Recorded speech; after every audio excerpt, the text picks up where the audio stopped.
Hello everyone and welcome back to the channel. In today's review we're going to be taking a look at the Transformers Kingdom core class Vertebreak. Vertebreak here will conclude the first wave of Kingdom core class figures, so be sure to check out the reviews here for Rat Trap and Optimus Prime if you have unfortunately missed them. Taking a look here at Vertebreak, he was most certainly one of the more interesting core class figures to be released as part of this first wave, as far as I'm aware he is an entirely new character for this new Beast Wars lineup. Now Vertebreak here is indeed part of a character line called Fossilizers, and these are basically fossils of dinosaurs, and I've got to say that they are an incredibly interesting concept. Now, something worth noting, which is actually different when comparing this figure here to that of the Deluxe Paleotrex, is that unlike Paleotrex, Vertebreak here is not a weaponizer, so you cannot pull the limbs off in order to armor up other Leader, Voyager, and Deluxe figures. However, I've got to say that the detailing on this figure, in my opinion at least, has come out really nicely. Removing his weapon here off to the side and taking a look there at that fantastic looking head sculpt, in my opinion, this really to me looks like one of the parademons from the Justice League movie. I definitely get a sense as if though this is an ugly looking bug.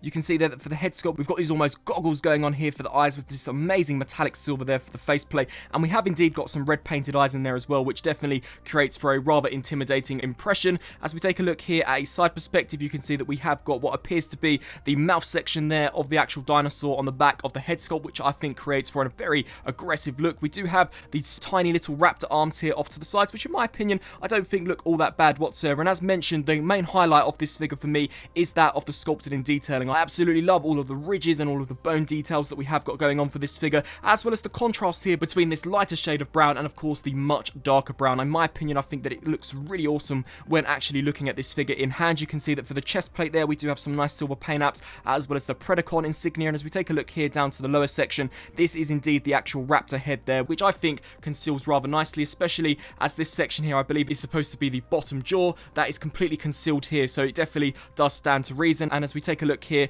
at the legs, they're very spindly and are certainly very slender in terms of their design. However, as this is a fossil, you wouldn't expect this to be one of the more meatier characters. And as we take a look at him here from a back perspective, you can see that once again the sculpted in detailing here has come out really nicely with all of these different cracks, and this entire skeleton structure here I think looks really awesome. My only major area of critique with this figure in his robot mode is the feet. Very similarly to that of Rat Trap, they do look very bulky. However, that is mainly due to this figure's scale. They do have to peg a ball joint in there, so it definitely to me does look as if though he is wearing boots. However, when we do get him into the Raptor mode, believe me, it doesn't look nowhere near as bad as it may appear in the robot mode, and you can see that these two have also got some nice details. In terms of articulation, we do get a ball joint here at the head, which actually has got a fantastic range of motion, so this can look up, down, tilt side to side, as well as of course look left to right. We also do get ball joints here at the arms forwards and backwards, as well as out to the sides. Ball joints here at the elbows, which can rotate the full 360, as well as hinge up to 90. We unfortunately don't get any form of waist rotation. However, the legs can kick forwards that far as well as back to that far. They can of course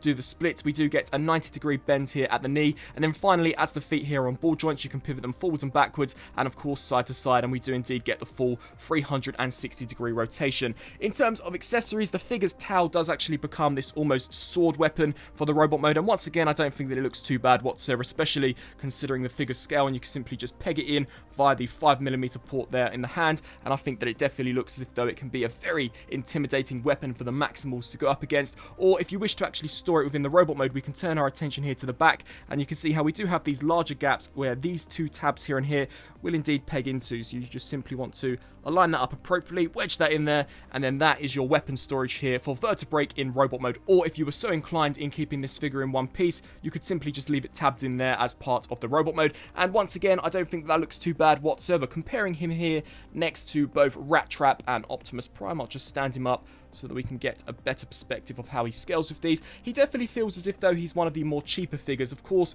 both Rat Trap and Optimus are slightly more bulkier in terms of their design, but you can just see that he is certainly a lot more skinnier. However, of course, as he is a fossil, that would stand to reason. In terms of the overall quality of this wave, I definitely do believe that Hasbro put the majority of their budget here for Rat Trap, as of course he is one of the core Maximal team members, and you can see that Optimus Prime I think has got the second most put into him, with Vertebreak unfortunately getting the rough end of the stick and being being probably one of the cheapest out of the waves. But that certainly isn't saying that he is a bad figure, and of course, we don't know how he will play in the upcoming Netflix Kingdom show. I personally do believe that maybe these will be troops of Megatron. It is at this point entirely unknown. But in terms of transformation, to begin with, you're going to want to come here to the back and essentially just take the head, tuck that there all the way in, which will then allow you to bring this raptor head all the way up, and you just want to take this section here, collapse that down, and you can see how we do have a tiny peg that will peg into this port, so just snap that in there nice securely. You're going to want to bring these sections in like so, just snap them in there so that we are left with something that looks along the lines of this, and then of course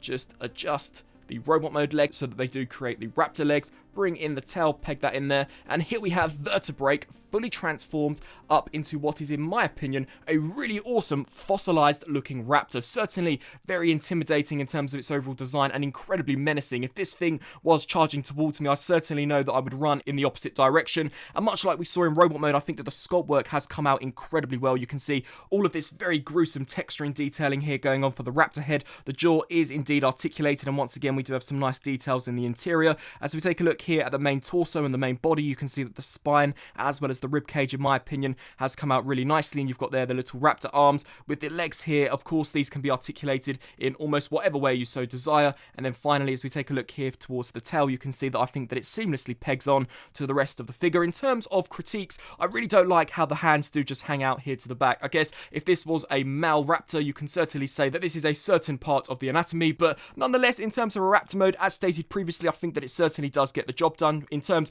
of articulation, we do get a hinge joint here at the head. The jaw here can open and close. No joints here for the actual arms, which is unfortunate. How the legs can kick forwards and backwards out to the sides. We can use the knee joints in order to bring these closer or away from the body. And of course, finally, you can see here that we do once again get the ball joints, and the tail can also rotate left to right. So overall, a rather nice looking figure. However, if you're not all into these fossilizers, and seeing as this is a core class figure, I'm pretty sure that this is maybe going to be one of the shelf warmers out of the first wave of Kingdom figures. But at least for me, I certainly do think that it is a rather nice figure, and if you are collecting the Kingdom line in its entirety, then you are definitely going to want to add the Kingdom Vertebreak to your collection. Here for a very quick Kingdom core class size comparison, you can see that Vertebreak is most certainly one of the tallest out of all of these Kingdom core class figures. However, that is just merely the nature of the character's design. You saw earlier on that in robot mode, he is actually one of the smallest, and in terms of plastic, he definitely feels as if though he is the least substantial out of them all. So in terms of a ranking, Rat Trap, I personally believe is a must-have, especially if you are collecting the Kingdom line. Rat Trap is one of the core members of the Maximal team.